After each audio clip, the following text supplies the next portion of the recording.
The Battle of Kursk took place on July 5, 1943. It was a decisive battle on the Soviet-Germany battlefield during World War II. It was not only the largest tank battle in World War II, but also the largest offensive battle in the ensuing World War II. On the land of Kursk, the German army and the Soviet Red Army dispatched nearly 8,000 tanks. Both parties involved in the war invested more than 1.5 million soldiers, and the Air Force participated in the battle with more than 5,000 aircraft.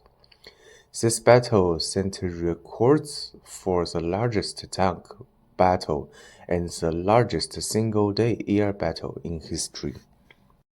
The background of the campaign can be traced back to early 1943, when the Soviet Red Army achieved a decisive victory in the Battle of the Stalingrad. They pursued the victory and regained a large amount of lost territory. However, although the German army was retreating, starting on the battlefield, Marshal Manstein, the commander of Army Group South, began to plan a counterattack against the Soviet Red Army. The voluntarily abandoned some important strongholds, luring the Soviet Red Army deep into the territory, and they launched a fierce counterattack against the Soviet Red Army in the area between the Donetsk River and the Dnieper River. As the Soviet Red Army continued to attack, the front was getting longer and longer. But the German army took the opportunity to complicate the concentration of troops. The order to eliminate the effective strengths of Soviet Red Army and regain the strategic initiative, the German army decided to launch a large-scale offensive campaign in Kursk area.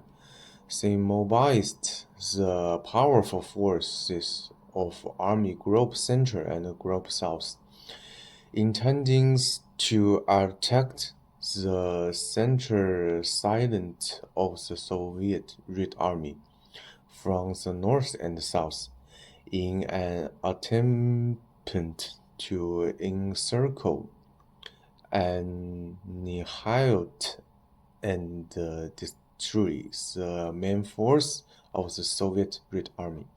However, the Soviet Red Army had already obtained the German offensive plan in advance and made adequate defensive preparations.